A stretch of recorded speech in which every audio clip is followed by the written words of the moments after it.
Shalom saudara-saudari, di dalam nama Tuhan Yesus Kristus.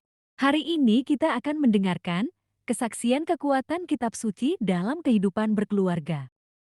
Dalam seminar Romo Eko Wahyu, selamat mendengarkan. Maka Paulus di dalam surat kepada Timotius bagus. Tulisan yang diilhamkan Allah ini memang bermanfaat. Untuk apa? Mengajar, lihat, mengajar, memberikan kebenaran. Bahwa ini tuh tahu Tuhan itu seperti ini. Bagaimana cinta Tuhan, bagaimana Tuhan memaafkan kita tanpa syarat. Dan menyatakan kesalahan. Menyatakan, jangan takut, jangan cemas. Pergilah iblis. Itu menyatakan kesalahan. Ampunilah. Berapa kali harus? 70 kali 7 kali. Itu Yesus menyatakan kebenaran. Memperbaiki kelakuan. Dan untuk mendidik dalam kebenaran. Jadi kitab suci ini dikatakan oleh Paulus tidak hanya untuk mengajar, tetapi juga untuk menyatakan kesalahan, memperbaiki kelakuan orang dan untuk mendidik orang dalam kebenaran. Jadi bagaimana saya bisa dididik oleh Tuhan kalau saya tidak baca kitab suci?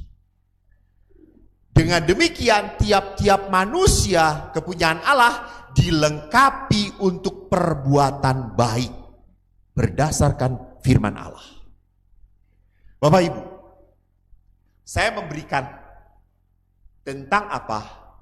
Tentang firman Allah dalam hidup kita. Bahwa ini bukan hal yang remeh.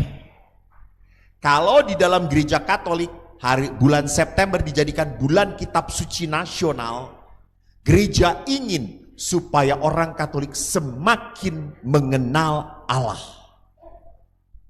Semakin tahu Tuhan kita itu seperti apa. Nah, bagaimana prakteknya? Saya punya 2 pasangan suami istri yang akan bersharing dengan kita. Bapak Willy dan Ibu Glory akan berbicara pengalamannya dengan kitab suci dalam hidup berkeluarga. Pak Antonius dan Ibu Anastasia akan berbicara tentang pengalaman mereka dalam hidup bermasyarakat dan menggereja. Saya tanya dulu kepada Pak Willy dan Ibu Glory. Bapak Willy, saya ingin tanya, silakan perkenalkan sedikit tentang sejarah Bapak, sedikit saja, jangan panjang-panjang. Tentang sejarah Bapak mengenal Kristus dan sejarah istri tertarik kepada Kristus. Silakan Pak Willy. Baik. Baru baik, ini baru baik. Betul. Baik, terima kasih Romo. Selamat malam Bapak Ibu sekalian. Nama saya Willy. Saya tuh lahir di NTT Labuan Bajo. Kesini tuh untuk kuliah ya, untuk kuliah.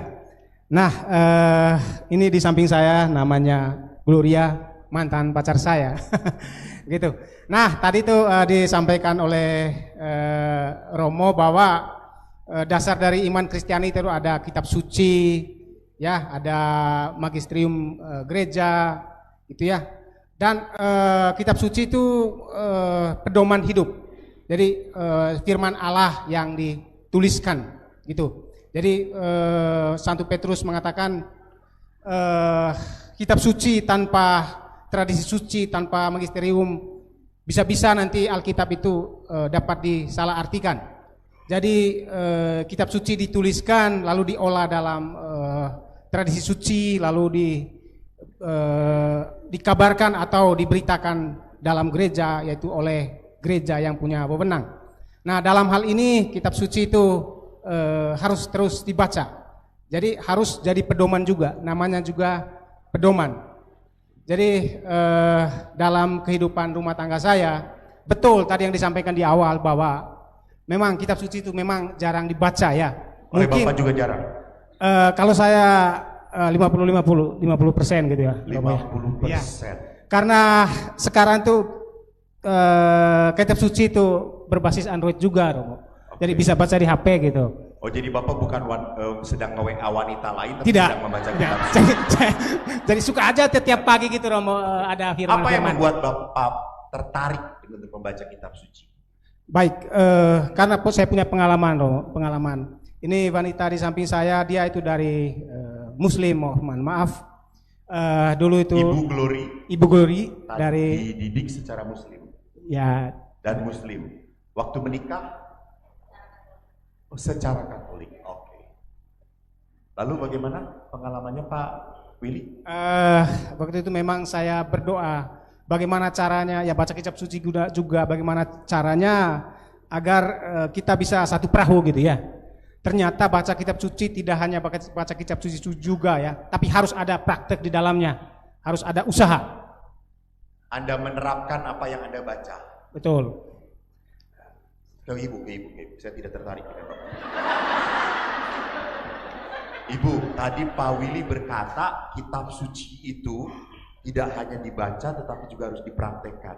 Dan akhirnya ibu tertarik menjadi Katolik itu karena terpaksa, karena melihat sosok Yesus dalam diri Pak Willy yang seperti ini, atau karena kasihan pada Pak Willy? Melihat sosok Yesus sama Pak Willy. Melihat sosok Yesus pada Pak Willy. Panggilan, itu Ya. panggilan dari hati sendiri. Wow. Bagaimana dia bisa sampai memperlihatkan sosok Yesus? Apa peristiwa yang paling membuat ibu akhirnya berkata, saya mau ngikutin iman kamu? Gak perlu lihat dia terus, lihat saya sekali-kali. Ya Allah, ini saking cinta anak yo terus.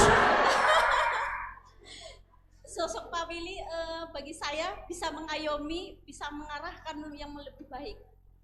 Jadi ibu setelah menjadi Katolik, ibu menjadi lebih baik. Ya, seperti itu. Yang tadinya apa ya? Yang sholatnya masih jarang gitu. Sekarang bisa apa ya? Aduh, grogi Romo. Iya.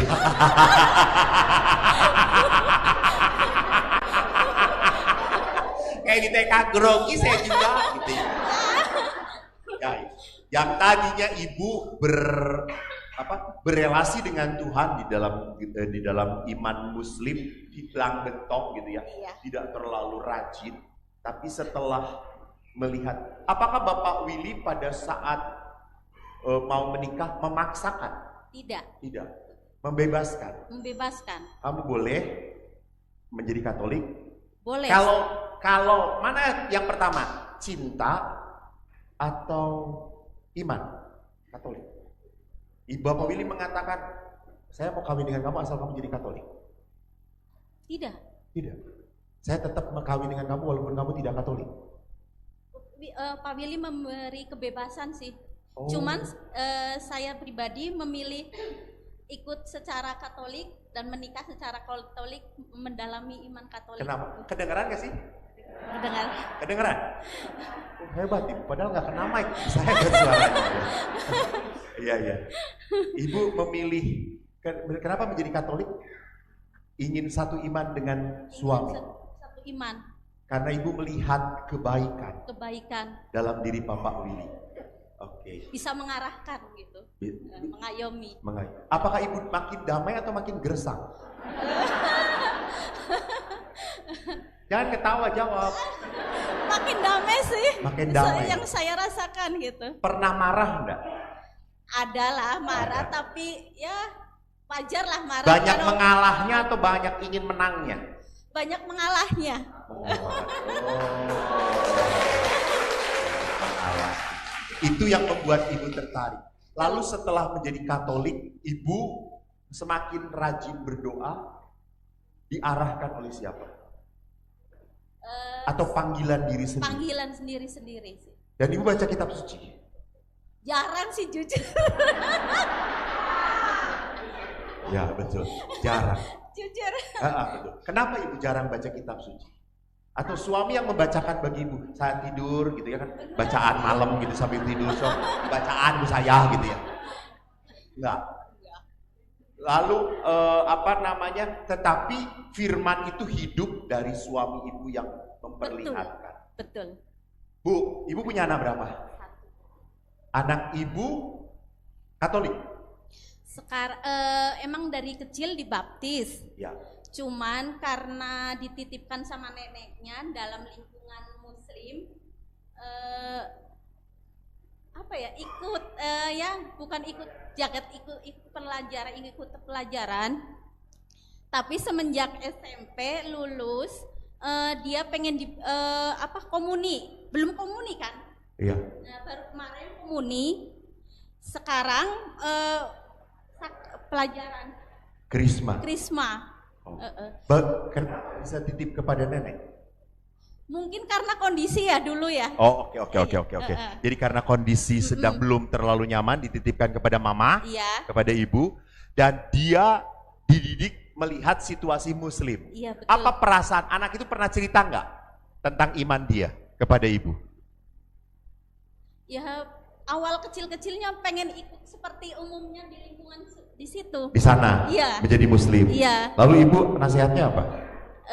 Ya kan saya mengajarkan kamu kan dulu lahir secara Katolik, dibaptis, kamu harus bisa ikut kayak ya papa gitu. Bertahan gitu. Dan anak pun akhirnya mengerti.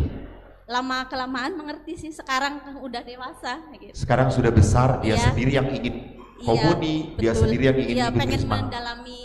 lebih mendalami Katolik. Oh, terakhir, waktu ibu jadi Katolik, bagaimana reaksi saudara-saudara, mama, papa, ayah ibu? Mendukung. Iya, memberi pilihan hidup sendiri. Karena udah dewasa, terserah mau mengikutin suami atau dari asal itu Gak apa-apa. dari hati saya sendiri gitu. Jadi ibu tidak diasingkan. Tidak diasingkan. Tidak. Setelah jadi Katolik, ayah ibu digombong. Iya. Digombong. Itu melihat ada perubahan yang makin baik atau makin jelek dari anaknya? Makin baik sih. Makin baik. Orang tua mengatakan seperti itu. Iya. Ya wajar lah anak masih labil gitu ya. Iya. Tapi makin baik. Iya. Sekarang bertiga dengan anak. Iya. Sudah bergabung. Puji Tuhan sekarang anak bisa bareng berkumpul di sini. Ya. Ada berapa bulan ya? 3 bulan. Oh, baru 3 bulan bergabung. Masuk sekolah SMA-nya di sini. SMA-nya di sini. Betul. Ya. Adakah acara bersama, berdoa bersama, baca kitab suci bersama dalam keluarga? Belum sih selama ini. Belum. Baru 3 bulan. Iya. Baru 3 bulan. Baru 3 bulan. Jujur ya namanya. Iya, nggak apa-apa, saya ampuni. Kalau dengan suami ada saat berdoa bersama atau bagaimana? Kali-kali lah. Sekali. Iya, karena Bapak sebagai imam dalam keluarga, rajin berdoa, ada dalam pelayanan. Bagaimana membentuk tiang iman di dalam istri dan anak-anak? Kebetulan memang saya membentuknya mudah, simpel saja sih mau. Jadi saya aktif di kegiatan gereja. Bukan aktif di keluarga. Di keluarga, ya saya memberikan teladan yang baik lewat sikap, lewat tutur kata saya. Jadi apapun yang terbaik saya jadi pedoman untuk anak dan istri saya gitu. Karena mereka harus melihat saya tiap saat gitu.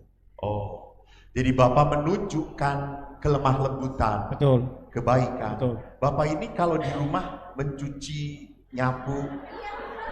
Iya, betul. Iya. Oh, ibu-ibu kerja, dia diam aja di rumah. Ya Allah, Tuhan Yesus. Jadi Bapak turun tangan.